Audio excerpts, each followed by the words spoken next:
مامان ماکارونی خوشمزه؟ نه مریم خرمسا من نمیگم ماکارونی درست نکن. خب ما مدرسه میرفتیم هفته 7 روز به ما ماکارونی میدادیم. شما خرتون میکردم ماکارونی میدادم میخوردی. من نمیتونم اینایی بخورم. خیلی مثل چیه مگه چشه؟ یه دوم گربه میخوره.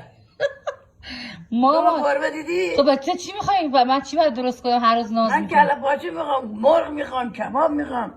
اینایی باید ما برای میگم من. تو برنامه غذایمون داریم مامان، یه روز هم حالا ماکارونی بخورید. برای بچه ها درست کن. من هیچ وقت برای من درست نکنیم دیگه.